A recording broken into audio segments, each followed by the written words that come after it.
Praise the lord. దేవునికి మహిమ కలుగును గాక. ఈరోజు దేవుడు మీతో మాట్లాడేట వాగ్దానము ఆమోస్ 4:12. కాబట్టి ఇజ్రాయేలులారా మీడలో ఇలాగ చేదును కనుక ఇజ్రాయేలులారా మీ దేవుని సన్నిధిని కనపడుటకై సిద్ధపడుడి. మీ దేవుని సన్నిధిలో కనపడడానికి మీరు సిద్ధపడండి. చాలామంది దేవుని సన్నిధికి వెళ్ళడానికి సిగ్గుపడుతూ ఉంటారు, ఇబ్బంది పడుతూ ఉంటారు. బైబిల్ తెలియజేస్తుంది దేవుని సన్నిధికి వెళ్ళడానికి సిద్ధపడండి. బైబిల్ వాక్యం తెలియజేస్తుంది నా నామమును ఎక్కడైతే 2-3 చేరి ఉంటారో వారి మధ్యలో నేను ఉంటానని దేవుడు వాగ్దానం చేశాడు. వాగ్దానం చేసిన దేవుడు నిశ్చయంగా మన మధ్య ఉంటాడు. 2-3 ఆయన నామములు ఎక్కడ చేరితే అక్కడ దేవుడు ఉంటాడు. దాన్ని దేవుని సన్నిధి అంటాం. కాబట్టి దేవుని సన్నిధిలో కనపడటకు మీరు సిద్ధపడండి. చాలామంది దేవుని సన్నిధి నిర్లక్ష్యం చేస్తారు, దేవుని సన్నిధికి రారు. దేవుని సన్నిధికి వస్తే నాకు లాభం ఏంటి, నేను ఎందుకు ఇంటి దగ్గర ఉండొచ్చు కదా, టీవీలో వాక్యం వినొచ్చు కదా, ఎక్కడైనా వాక్యం వినొచ్చు కదా అనుకుంటారు.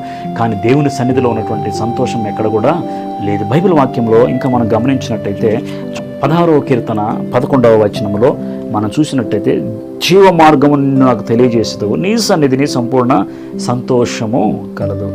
దేవుని సన్నిధిలో సంపూర్ణ సంతోషం, నీ సన్నిధానములో సంపూర్ణ సంతోషము. నీకు సంతోషం లేకుండా, సమాధానం లేకుండా నీ ఇంటి దగ్గరే ఉంటూ నీ స్నేహితులతో ఉంటే నీకు సమాధానం లేదు. బైబిల్ తెలియజేస్తుంది దేవుని సన్నిధిలో సంపూర్ణమైన సంతోషము సమాధానము కలదు. కాబట్టి దేవుని సన్నిధికి వస్తే నాకేం కలుగుతుందంటే ఆయన సంతోషమును ఆయన సమాధానాన్ని నువ్వు పొందుకుంటావు.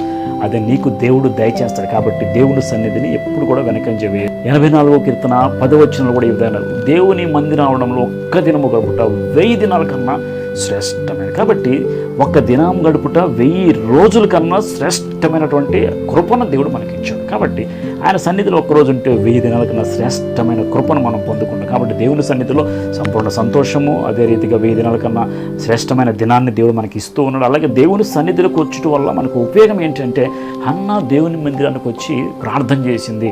హన్నా ప్రార్థన దేవుడు విన్నాడు. ఆయన మందిరంలో ప్రార్థన చేసినప్పుడు తన ఆత్మను కుమ్మరించినప్పుడు ప్రభు హన్నా ప్రార్థన విని ఆవిడకు గర్భఫలం అనుగ్రహించాడు. ఎప్పుడైతే ఇంటికి వెళ్ళి ప్రార్థించి ఇంటికి వెళ్ళి పడుకుందో దేవుడు జ్ఞాపకం చేసుకొని గర్భఫలము తెరిచాడు. దేవుని సన్నిధిలో హన్నా బిడ్డను పెంచింది. బిడ్డ దేవుని సన్నిధిలో పెరిగిన బిడ్డ ఒక గొప్ప ప్రవక్త అయ్యాడు.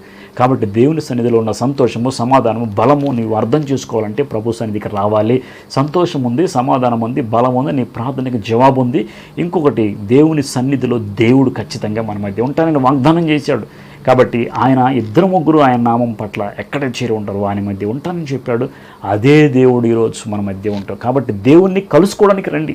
మన గృహాల్లో కూర్చోవడం వల్ల దేవుని పోగొట్టుకుంటాం. అదే దేవుడు ఎక్కడ ఉన్నాడో అక్కడికి వస్తే మనం ఆయన కలుసుకుంటూ ఆయనతో మాట్లాడుతూ ఆయన మాటలు మనం వింటాం, మనం బలం పొందుకుంటాం. కాబట్టి దేవుని సన్నిధిని ఎప్పుడు నిర్లక్ష్యం చేయవద్దు. దేవుని సన్నిధికి పొరిగేడి ఆయన సన్నిధికి రావడానికి ప్రయత్నం చేయండి. అట్టి సమాధానము, అట్టి సంతోషము, అట్టి కృప దేవుడు నీకు అనుగ్రహించును గాక. ఆమేన్.